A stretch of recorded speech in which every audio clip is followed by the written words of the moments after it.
Make America great again. Front and center at President Trump's inauguration, a lineup of billionaires.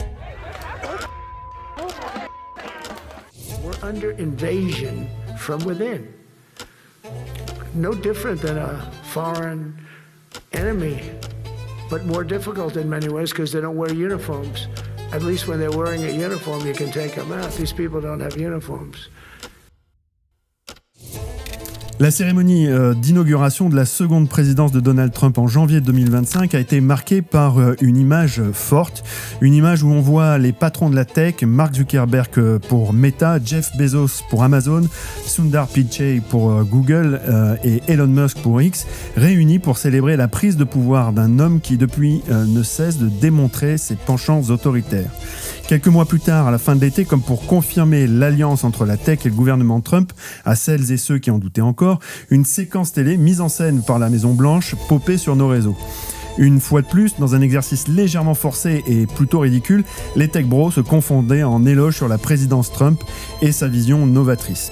Alors comment analyser cet alignement entre la Silicon Valley et le gouvernement américain ? S'agit-il d'un phénomène plutôt classique de rapprochement d'intérêts économiques ? Assiste-t-on à la fin de la tech libérale plutôt de gauche ? Ou voit-on sous nos yeux se déployer autre chose ? Nastasia Hadjadji et Olivier Tesquet publient ce mois-ci un essai intitulé Apocalypse Nerds, comment les technofascistes ont pris le pouvoir aux éditions Divergence. Et dans ce livre fort précis et documenté, les deux journalistes dévoilent comment une poignée de milliardaires de la Silicon Valley orchestre un mouvement réactionnaire et plutôt sécessionniste sous couvert d'innovation technologique. Alors on va voir ensemble tout ça naturellement. Nastasia, bonjour. Alors on va pas faire semblant de ne pas se connaître, puisque tu écris entre autres pour Synth, mais on te retrouve également dans les colonnes de Libé, du Monde et sur la chaîne YouTube de Trax d'Arte.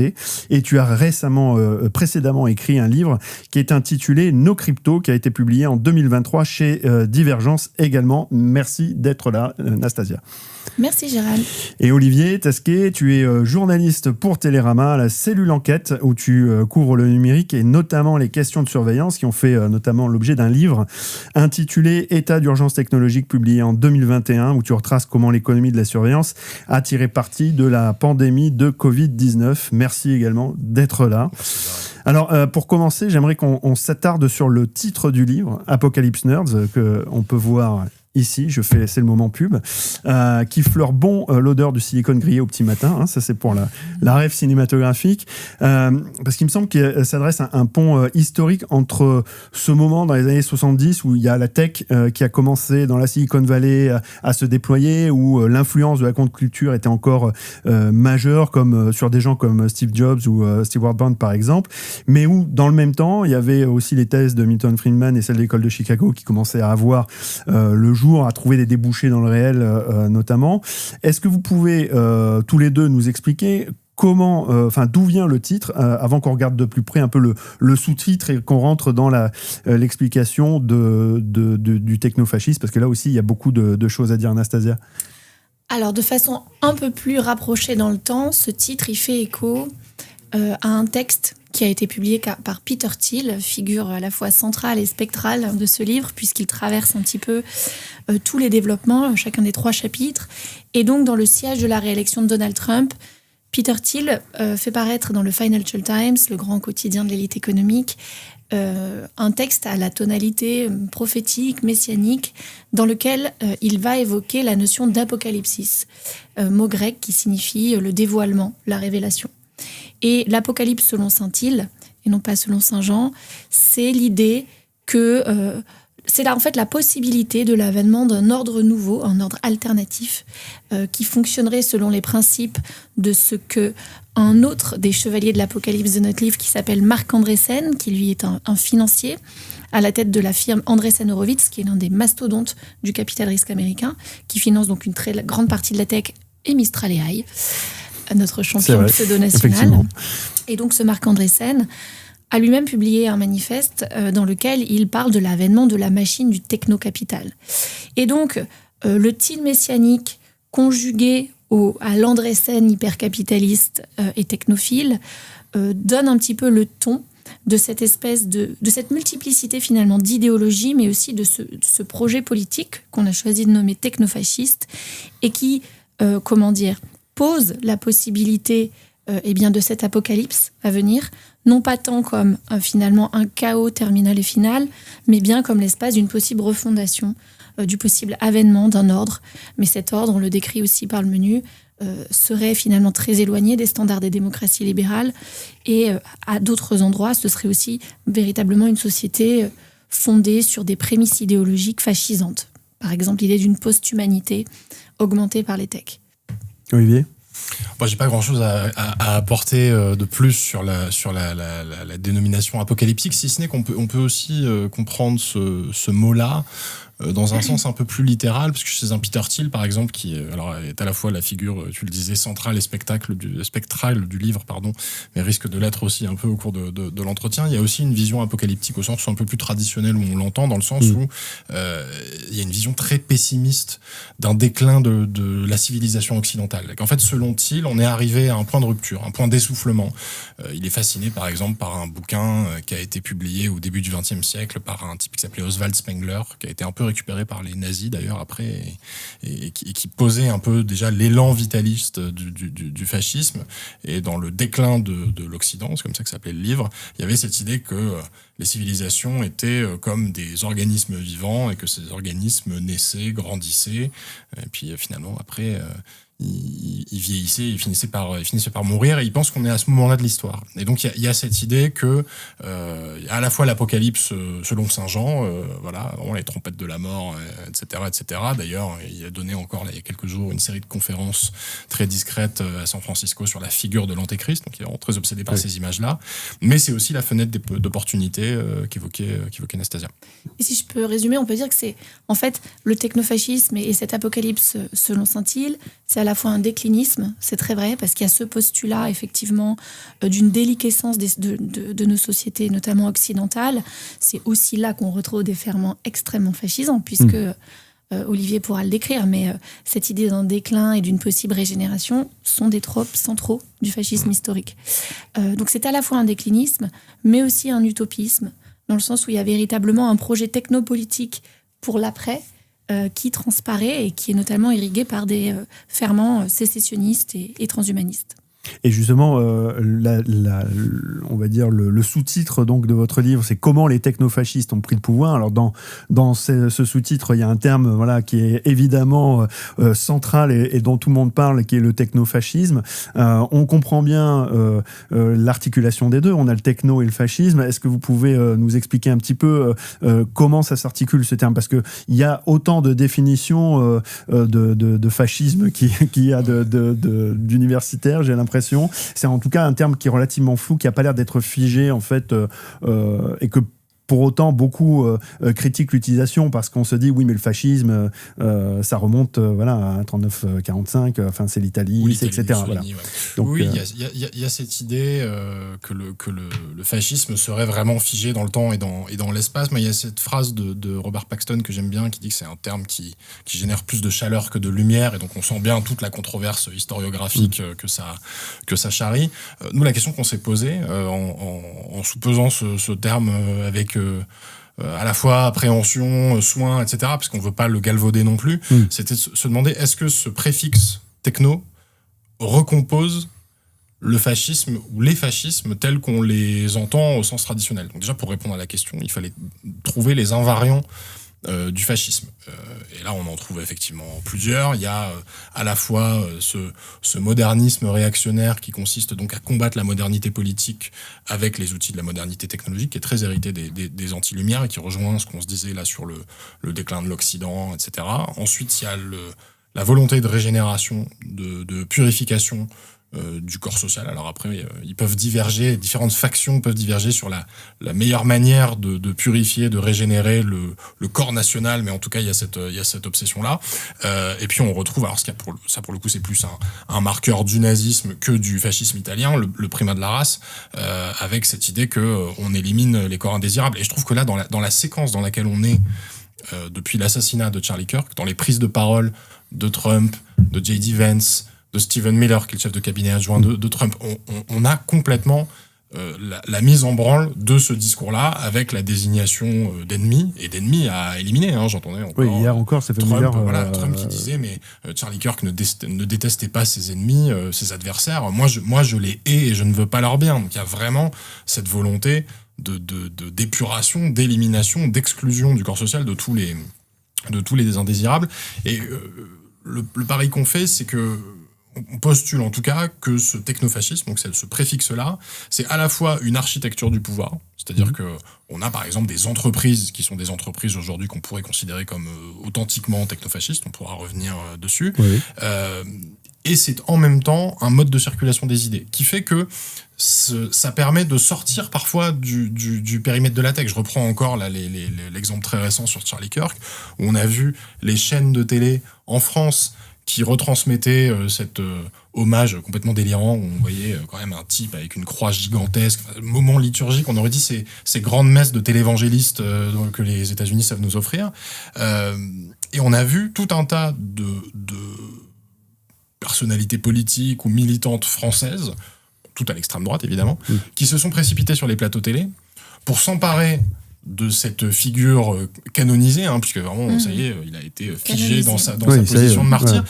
Mais ce faisant, en fait, pour eux, c'est pas un martyr, c'est pas une figure canonisée, c'est un bout de code qu'ils vont pouvoir exécuter dans un autre programme, afin de servir leur propre agenda politique, leurs propres intérêts, qui sont, ma foi, très éloignés quand même de Charlie Kirk et des États-Unis, dont la plupart avaient probablement même pas entendu parler avant la semaine dernière.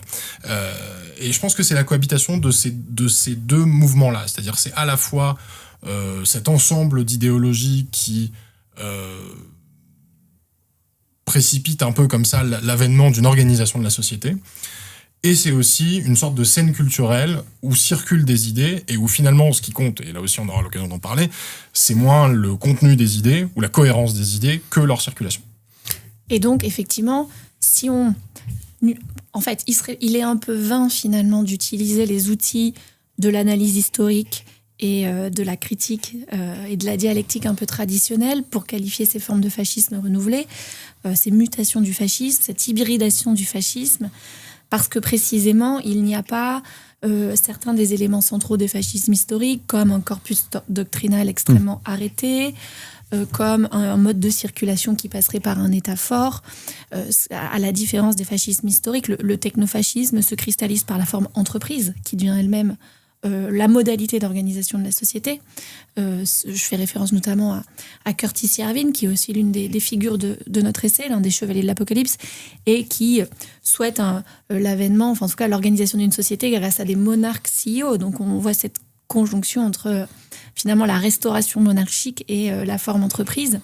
Et donc il y a aussi des... comment dire ?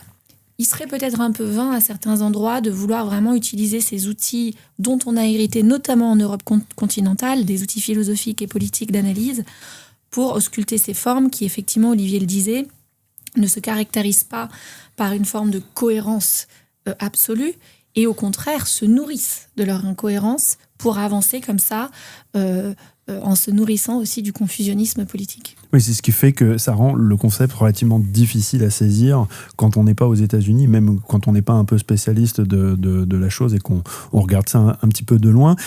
Ce concept, enfin cette idée-là de technofascisme, on a quand on regarde les choses un peu de loin, on a l'impression qu'en fait elle est un peu fabriquée de petits bouts d'idées. Or, il y a quand même un certain nombre de personnages qui agissent dans l'ombre et qui sont acteurs en fait de la construction de cette idée-là. Est-ce que vous pouvez, alors tu mentionnais Curtis Yarvin, qui est ce monsieur, qu'est-ce qu'il, sans forcément, parce qu'il est assez controversé, sans nécessairement faire l'étalage de ce qu'il raconte en permanence, mais voilà, je pense que c'est important de comprendre qui est ce gars-là et dans quelle sphère il évolue et quelles sont un peu les connexions qu'il y a autour de lui.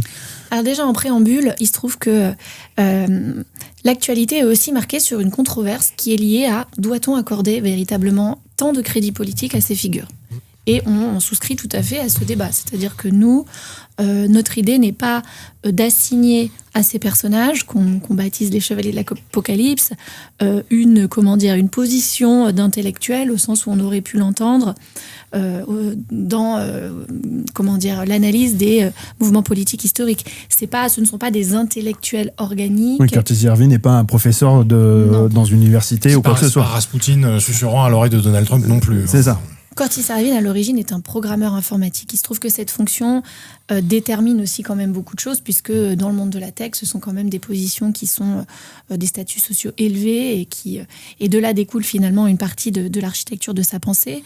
Donc c'est un ingénieur qui finalement a tenu pendant de longues années un blog, d'abord sous le pseudonyme de Mencius Mollbug, et puis aujourd'hui en son nom propre, il tient une newsletter, et qui a acquis une certaine influence en se revendiquant d'une forme de... et bien, là encore, c'est un peu l'héritier des anti-lumières, c'est-à-dire quelqu'un qui va se nourrir d'une pensée qui est fortement réactionnaire, qui est fortement opposée à la modernité politique, entendue comme étant la forme démocratie. Donc les démocraties libérales, il les compare finalement à des programmes informatiques obsolètes. Le mode de négociation et de recherche du compromis propre aux démocraties libérales, c'est pour lui comme un vieil OS dépassé, finalement. Trop de friction, pas assez d'efficacité. Et c'est là que cette pensée de l'ingénieur, on la sent véritablement en filigrane. Et donc, pour lui, seraient plus efficaces des modes de gouvernance qui assument une hiérarchie forte, un retour à des formes de verticalité autoritaire, et qui surtout empruntent à l'économie de marché et à la structure entrepreneuriale, ces rouages qui sont là encore autoritaires. Donc ça va être créer des comités exécutifs pour diriger des villes plutôt que élire des représentants municipaux. Donc voilà pour Curtis Yarvin, et il fait partie comme ça d'un aéropage de penseurs de penseurs, justement le mot est en débat, mais en tout cas de personnalités influentes dans ces cercles de tech et des cercles technophiles, et qui ont par à la fois un effet de conjoncture et un effet de levier lié au retour de Donald Trump au pouvoir, acquis quand même une forme d'influence politique sur le président lui-même, puisqu'en fait, moi j'ai été frappée de voir Donald Trump reprendre quasiment mot pour mot des idées de Yarvin, des idées quasi hérétiques ou en tout cas sinistres, notamment cette idée qu'il faille établir à Gaza une zone économique spéciale centré sur l'innovation radicale que Trump a repris pour proposer sa Riviera du Moyen-Orient. C'est quelque chose que Yarvin a conceptualisé. De la même manière que la financiarisation de la souveraineté des Gazaouis, leur dire abdiquez votre souveraineté, quittez ce territoire martyr, on vous donnera une poignée de tokens, c'est du Yarvin. Aujourd'hui, quand même, on voit que Jared Kushner s'est emparé de cette idée, qu'elle a trouvé un écho chez des représentants du pouvoir israélien, et que par ce que Nick Land, qui est une autre figure, baptiserait une hyperstition, c'est-à-dire une idée quasi fantasmatique, mais qui parvient à imprimer sa marque sur le réel et à advenir, eh bien, il se pourrait que cette Riviera du Moyen-Orient advienne. Et c'est là la force, d'ailleurs, de ces chevaliers de l'Apocalypse, c'est leur capacité à transformer la spéculation, mot qui est dual et qui est intéressant, qui est autant financier que finalement un peu programmatique et philosophique, transformer la spéculation en réel. Et tu parlais de Nick Land aussi, qui a un rôle important, qui est un philosophe anglais, c'est ça ? Donc Nick Land, c'est le Britannique de la bande, effectivement, qui est à l'origine de certaines des grandes idées que l'on voit circuler au cœur de cette matrice technofasciste, l'idée d'accélérationnisme, donc cette idée qu'il faille débrider le moteur du capitalisme et aussi les moteurs de l'innovation pour accéder à cet ordre alternatif.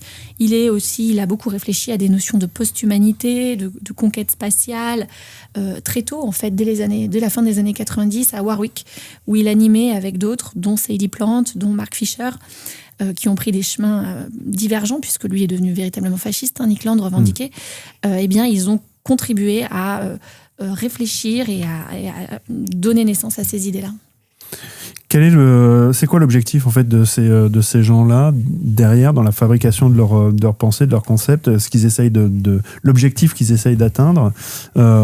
Est-ce qu'il y a une volonté de démanteler complètement les institutions? Est-ce que c'est une forme de prise de pouvoir sur la démocratie telle qu'on l'entend, ou est-ce que c'est plus insidieux, il y a un travail de sape plus profond? Moi, je pense que c'est assez graduel. On n'est pas dans un renversement spectaculaire, dans une prise du pouvoir par la force. C'est pas pour reprendre une image qu'on a tous un peu en tête, c'est pas le 6 janvier au Capitole avec ces partisans de Donald Trump qui essaient de prendre d'assaut l'institution très emblématique du pouvoir politique américain.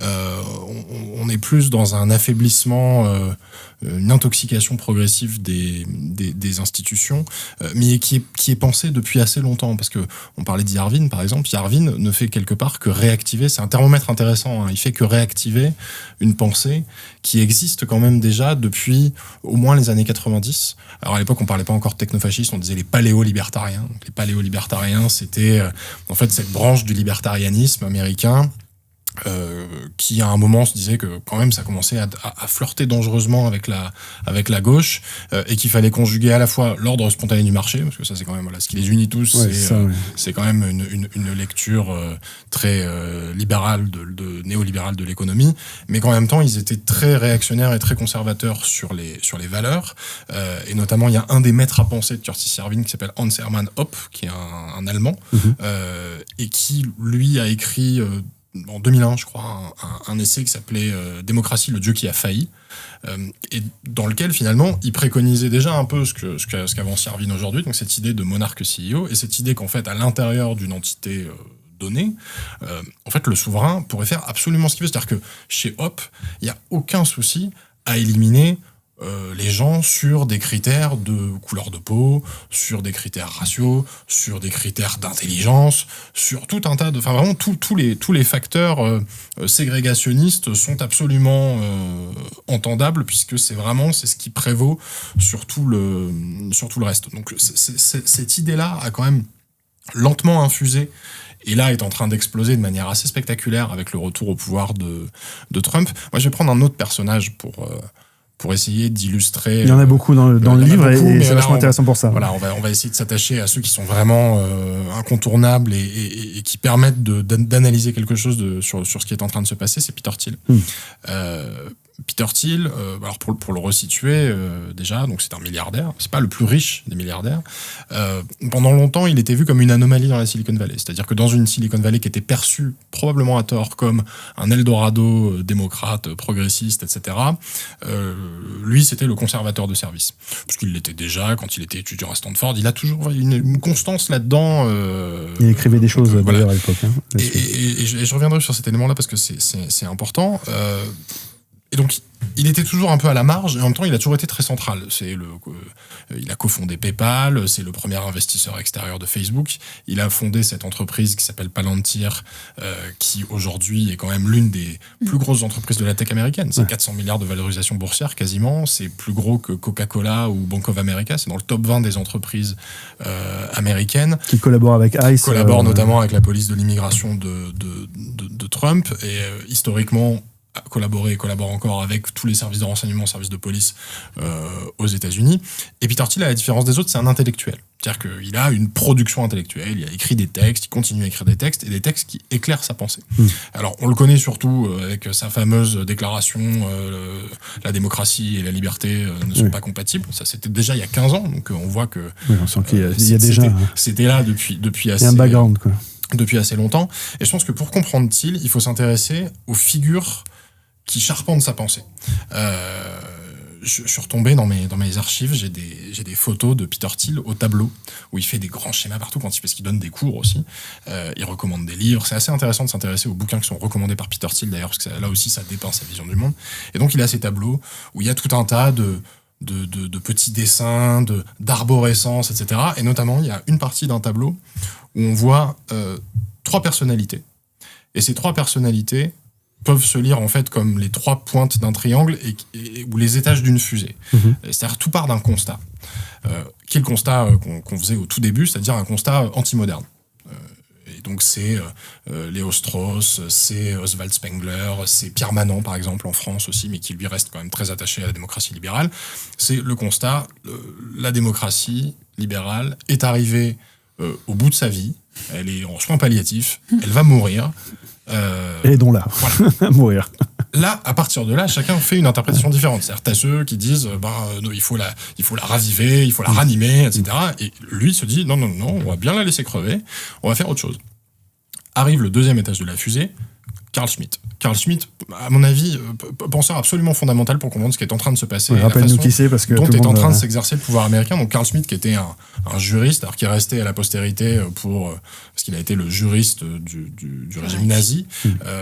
Alors il était plus en odeur de sainteté il s'en est un peu éloigné à partir de 1936, donc il n'est pas allé jusqu'à la solution finale, etc. Mais il a posé quand même les bases idéologiques et notamment du fonctionnement du pouvoir nazi. Et Carl Schmitt, c'est lui qui a pensé l'état d'exception, c'est lui qui a pensé la distinction ami-ennemi, et qui a beaucoup écrit, et de manière assez importante, c'est un penseur vraiment important du XXe siècle, sur la théologie politique. Donc l'idée qu'on vit dans des sociétés occidentales, en tout cas, où en fait c'est un régime religieux sécularisé.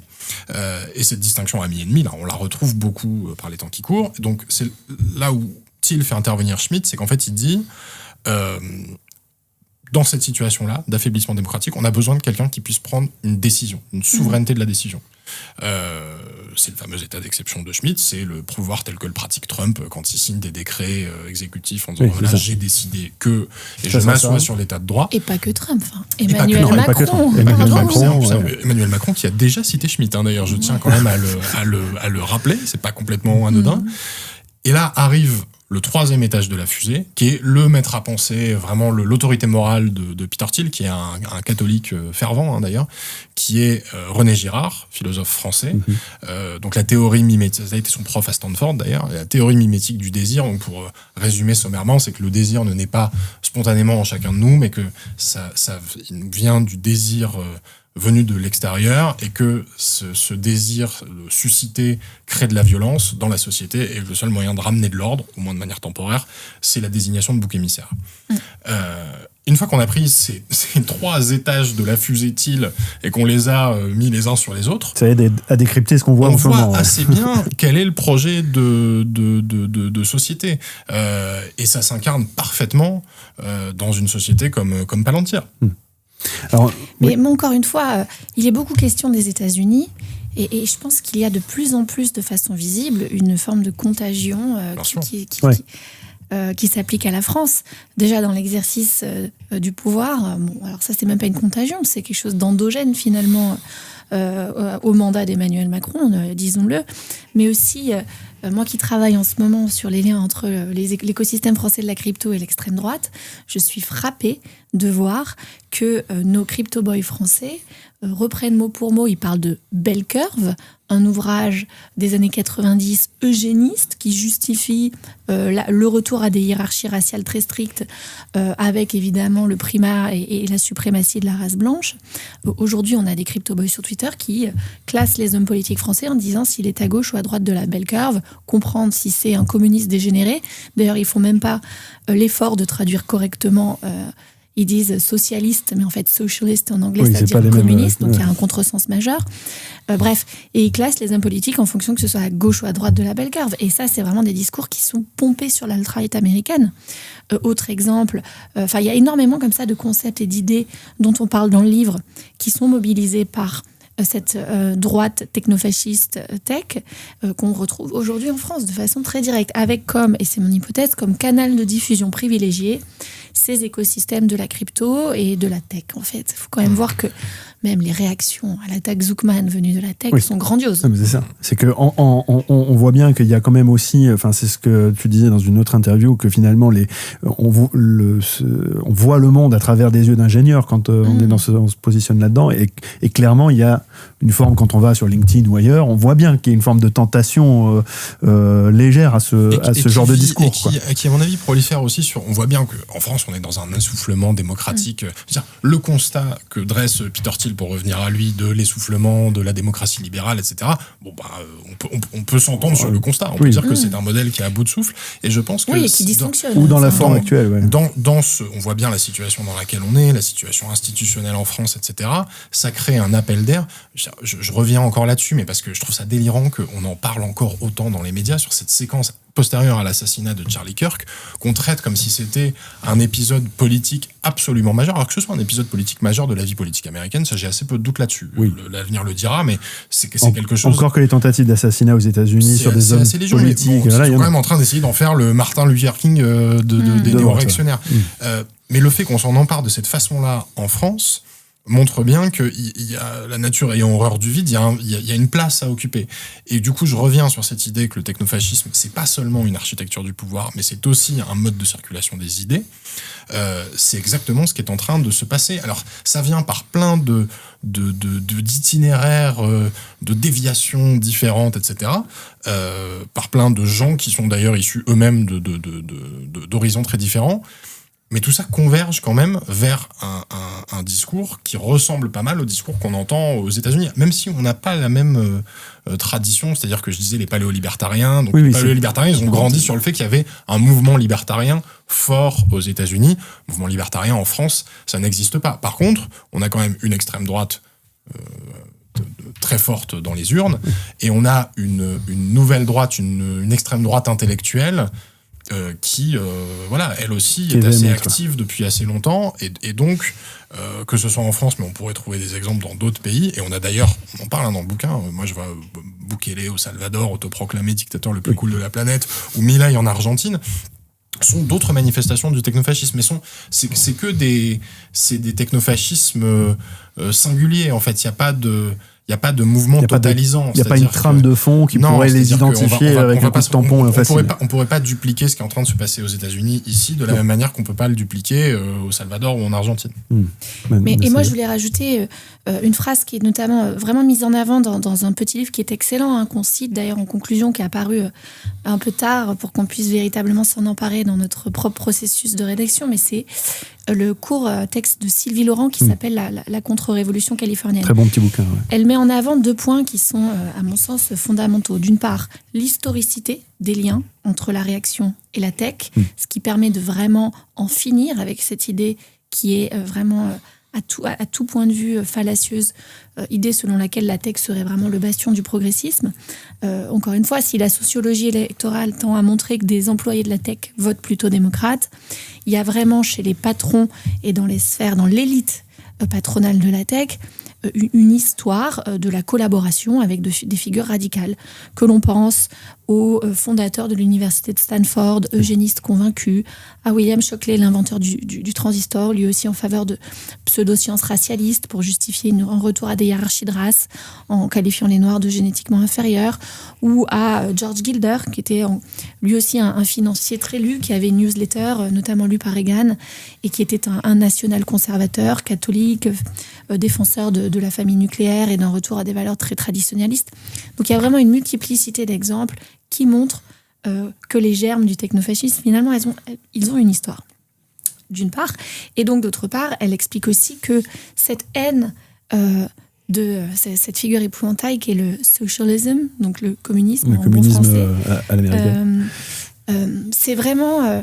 et qu'on voit s'exprimer, encore une fois, dans ces réactions. Moi, je prends l'attaque Zoutman parce que je trouve que c'est un moment politique majeur qui voit les clivages et les masques tomber, quoi.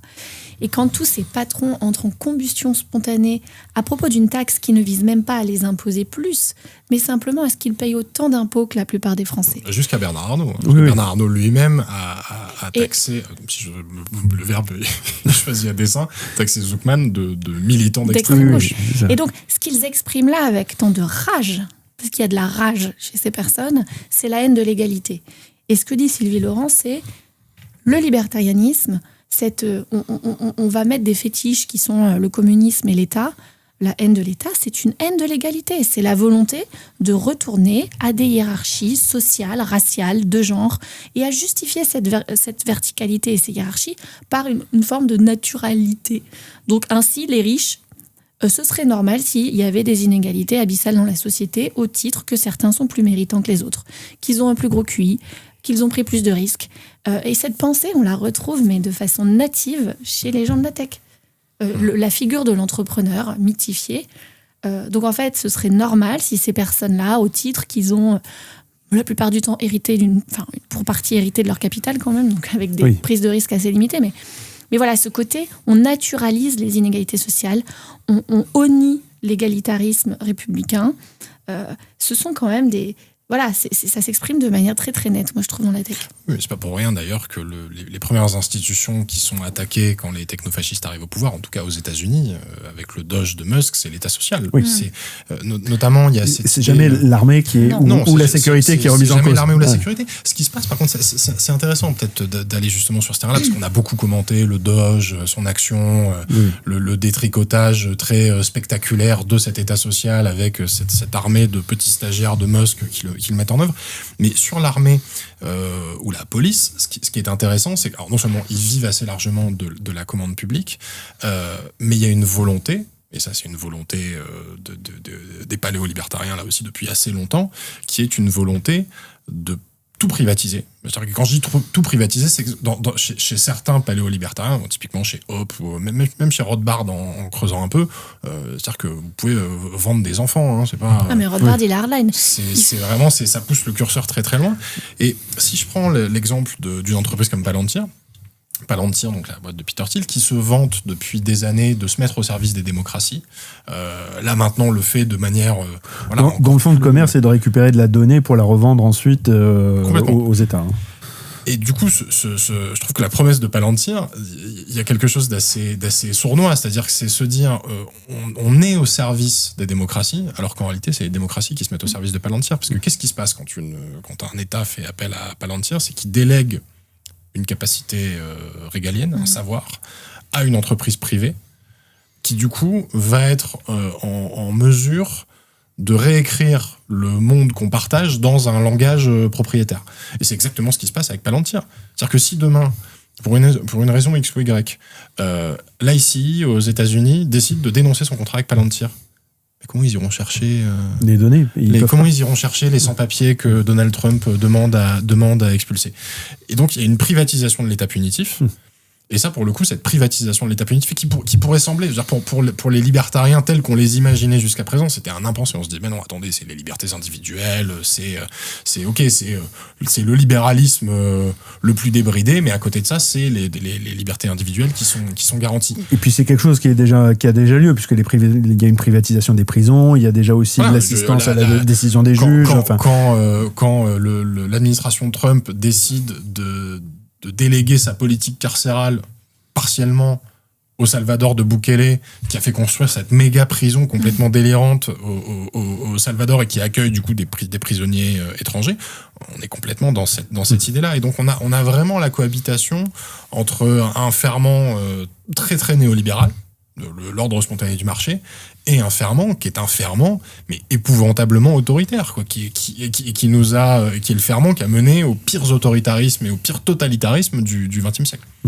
Et justement, dans cette circulation des idées, il y a une manière dont vous apportez la chose. Alors, peut-être que j'ai pas bien compris, mais vous mobilisez la question de l'API, qui est donc ces petits bouts de logiciels qui permettent de faire connecter deux logiciels entre eux et de les faire se dialoguer entre eux. Comment vous mettez ça en scène dans le livre, justement par rapport à cette question, parce qu'il me semble qu'il y a quelque chose d'intéressant à la fois sur la manière dont en fait certains vont aller récupérer des bouts d'idéologie pour construire leur propre discours, et puis on voit bien il y a aussi ce truc d'opportunité où on va justement mobiliser, récupérer en fait des informations. Comment vous définissez ce rôle de l'API dans le bouquin? Il y a un truc qui est très tactique déjà.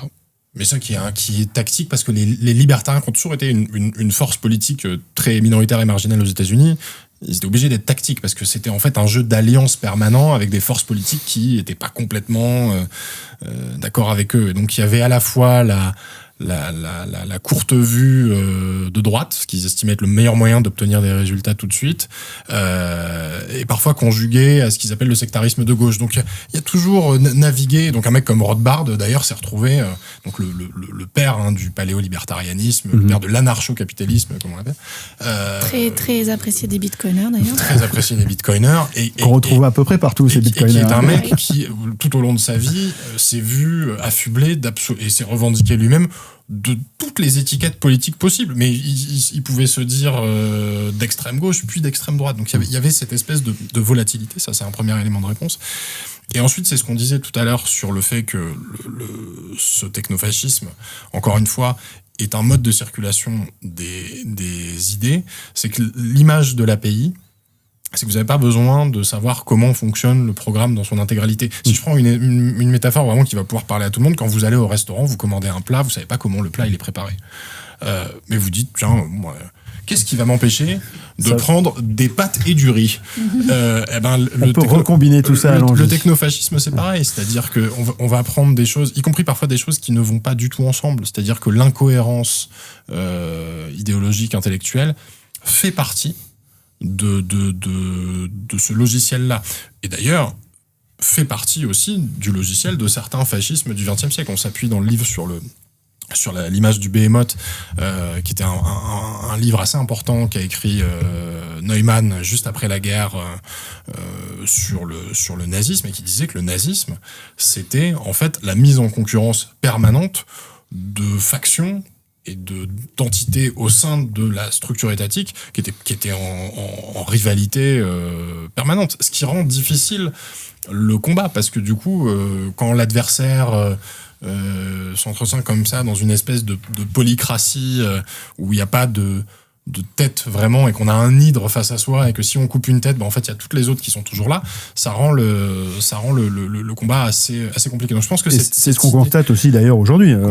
Complètement. Mais du coup cette image de l'API qui constitue, à mon avis aussi, c'est le germe d'une internationale.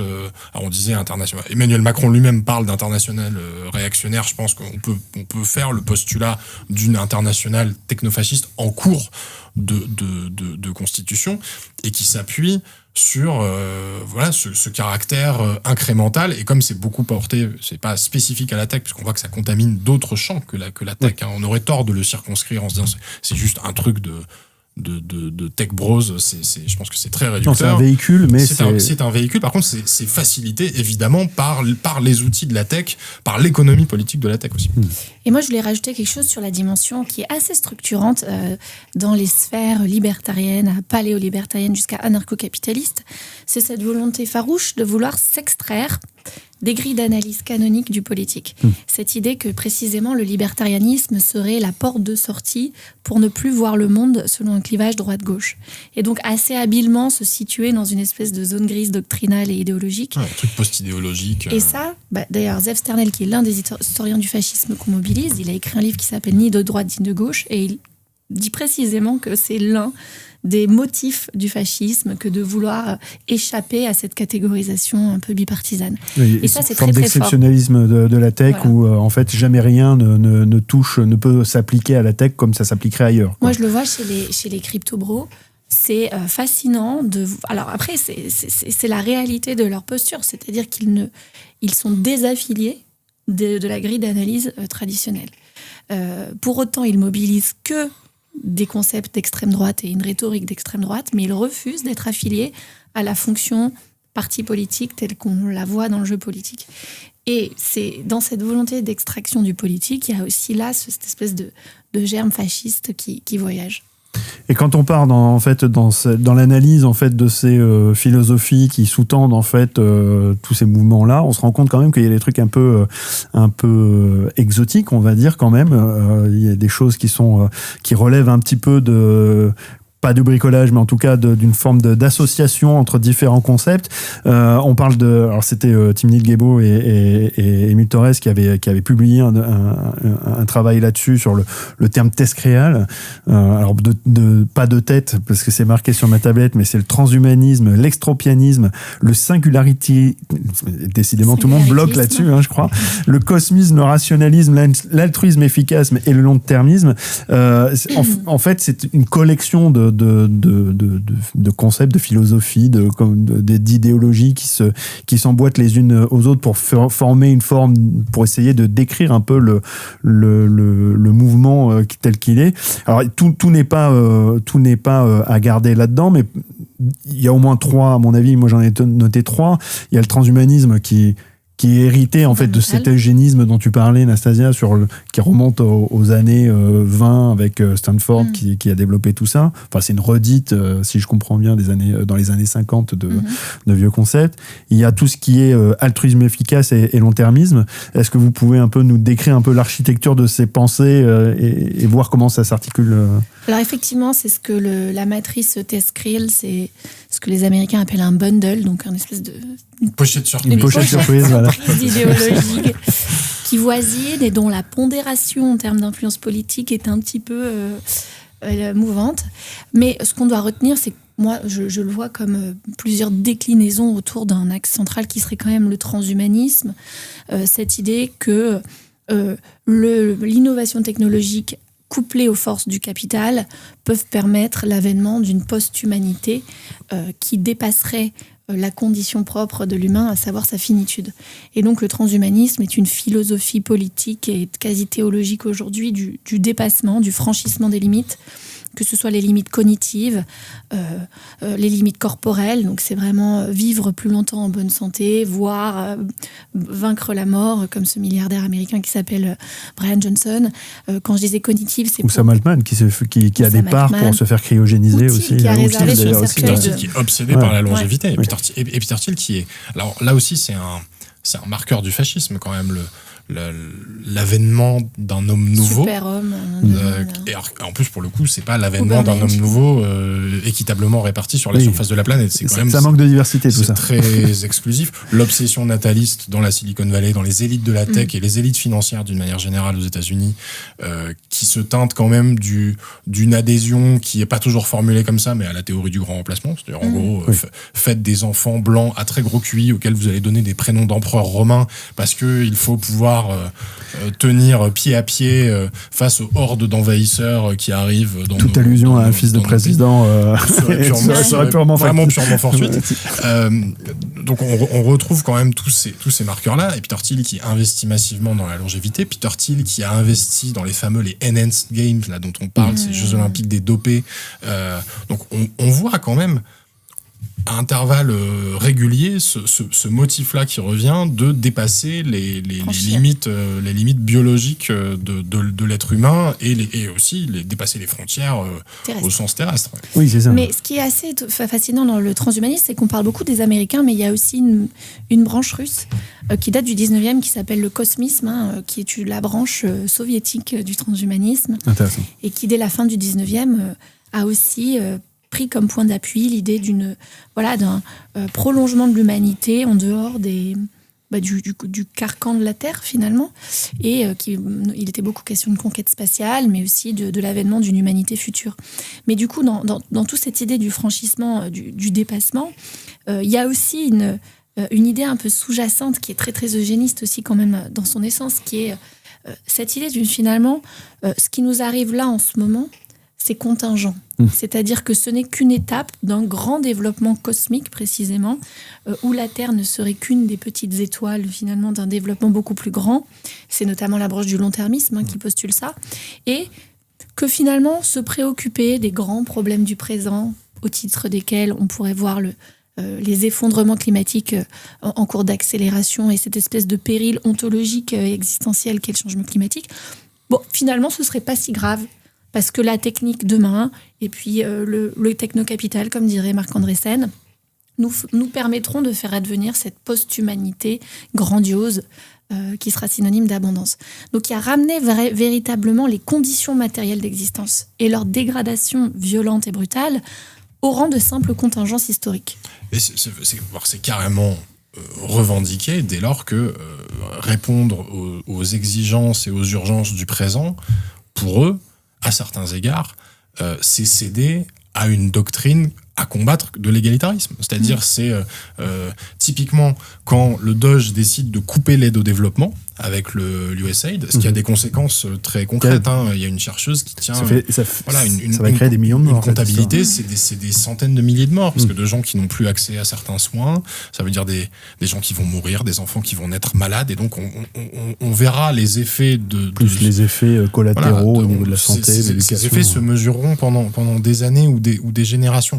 Mais le fait que ce soit le premier poste où le Doge soit allé sabrer, c'est pas un hasard. C'est-à-dire que c'est vraiment mettre en pratique cette idée que l'égalitarisme est pas seulement une idéologie qu'on combat, mais contre nature. C'est vraiment quelque chose qui va contre la civilisation. Et du coup, en fait, ce désengagement progressif au plan intellectuel, etc., ça conduit à un autre désengagement qui est, en fait, on va se faire un petit bout de territoire à nous et on va créer, en fait, les conditions parfaites d'existence. Et là, dans le bouquin, vous en parlez, vous mentionnez Prospera, Amazonia, etc., des espèces de territoires d'expérimentation qui ont lieu. Nastasia, tu peux nous parler de Prospera a une réalité tangible. Amazonia, c'était plus un fantasme, une vision un projet. Possible pour un futur proche.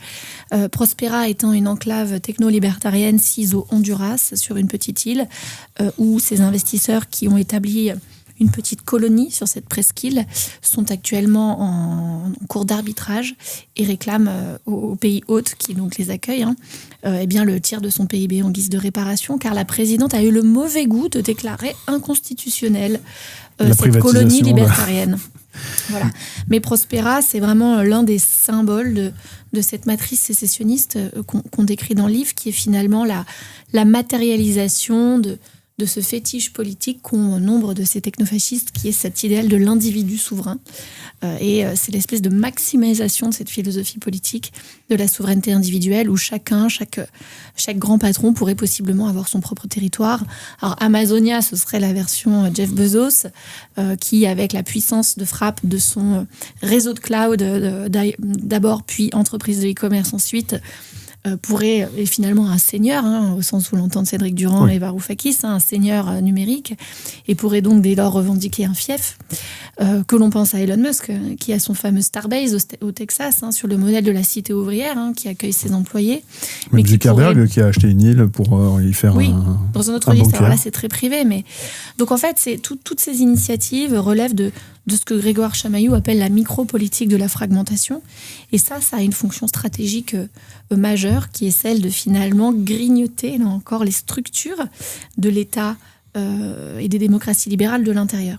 Puisque, en établissant sur un territoire des entités qui ne relèvent pas de cette juridiction et des règles du territoire, on crée des régimes d'exception qui viennent fracturer finalement de l'intérieur ces structures. Et le deuxième mouvement, c'est ce mouvement d'aller s'établir, qui est un mouvement très impérialiste par nature, s'établir sur d'autres territoires, que ce soit en haute mer ou sur terre. Là, c'est une fragmentation plus par l'extérieur, exogène.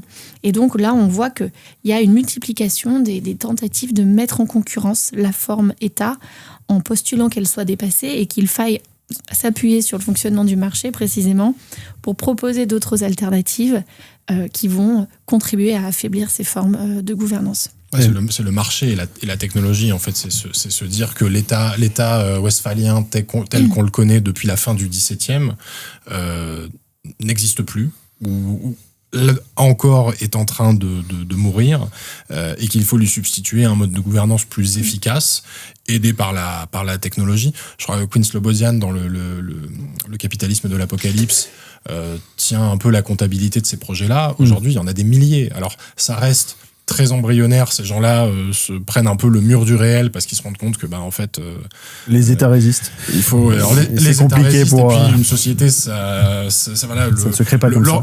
Ils ont beau croire en l'ordre spontané du marché.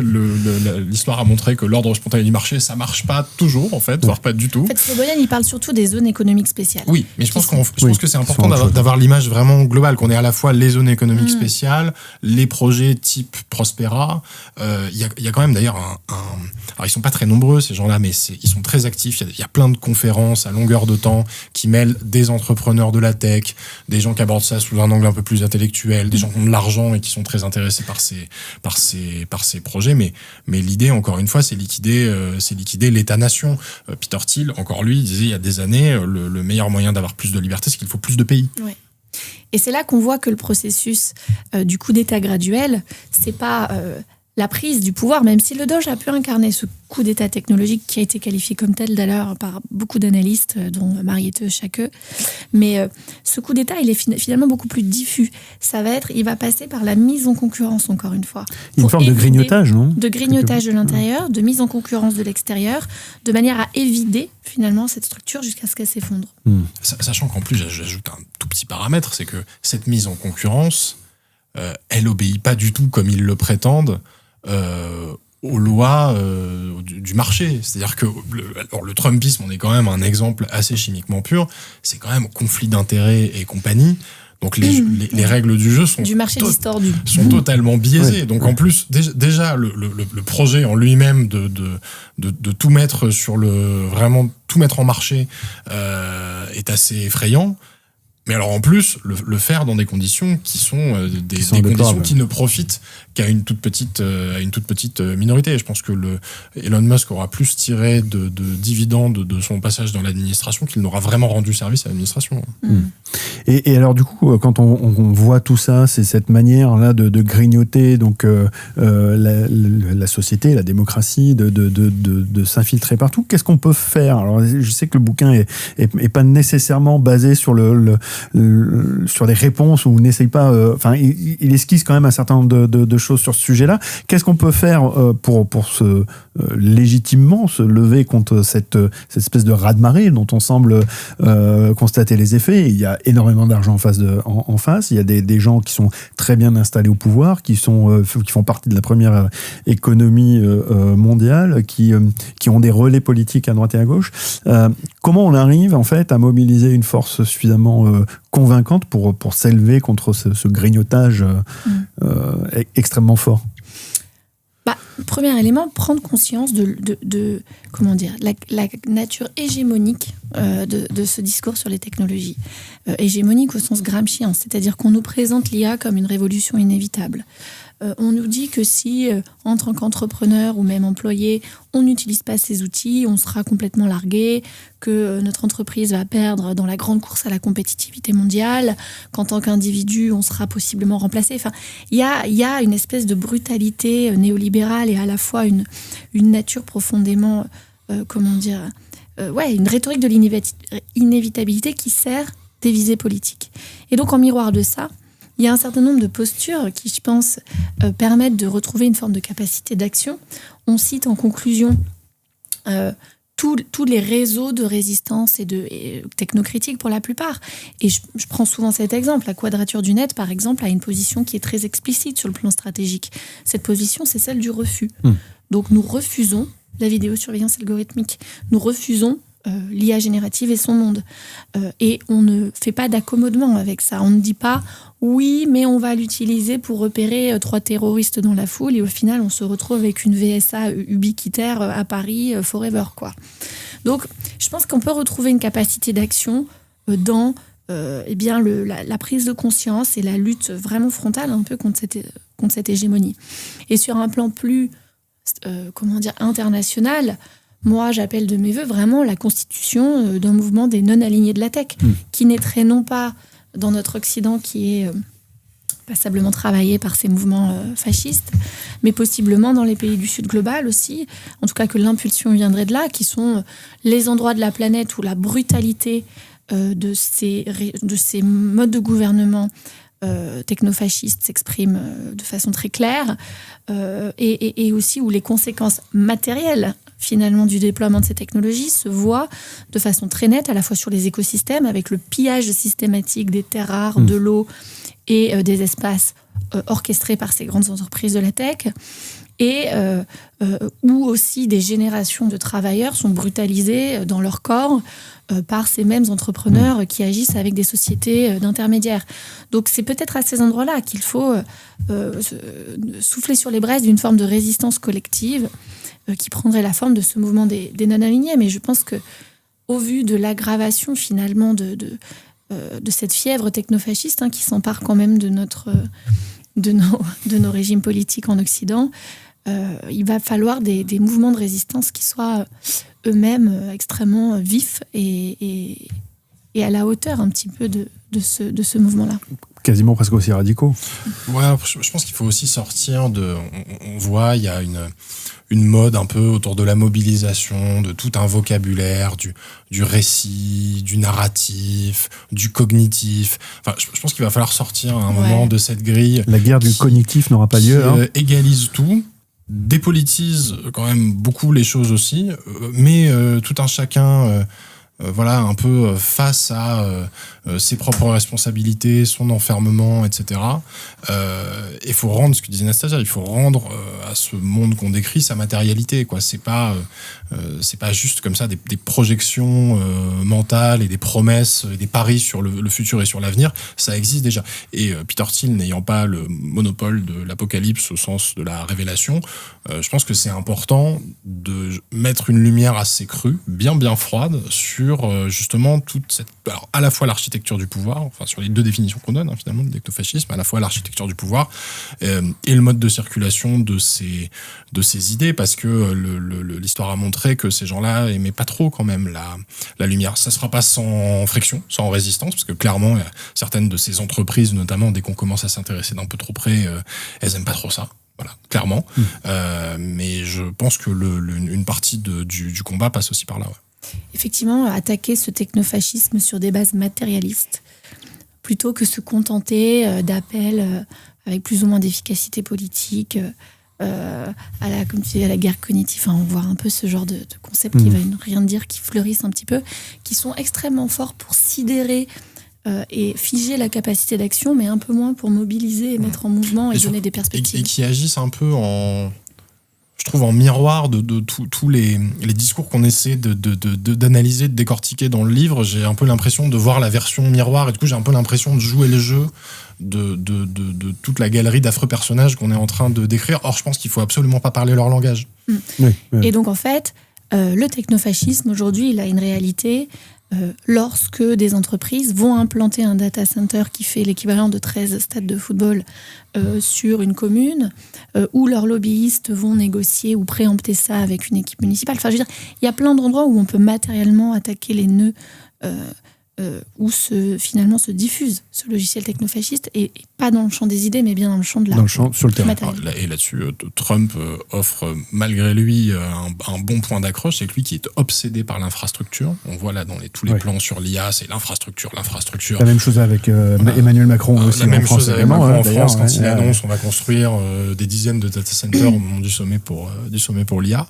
Très bien, des infrastructures, elles existent dans le monde réel, donc effectivement ça fait des points. Et on voit d'ailleurs, il y a plein d'exemples à travers le monde de mobilisation locale, parfois qui rencontrent un certain succès, qui obtiennent des résultats politiques, parce que en fait à un moment c'est l'irruption d'un modèle d'organisation de la société dans un espace donné qui vient bouleverser la vie des gens qui sont sur ce territoire.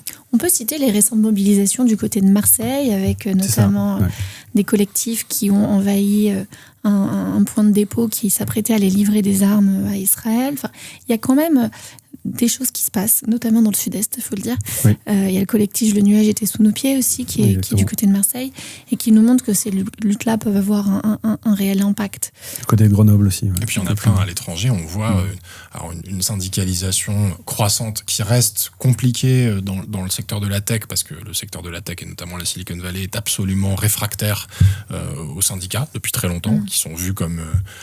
L'Amérique est réfractaire aux syndicats.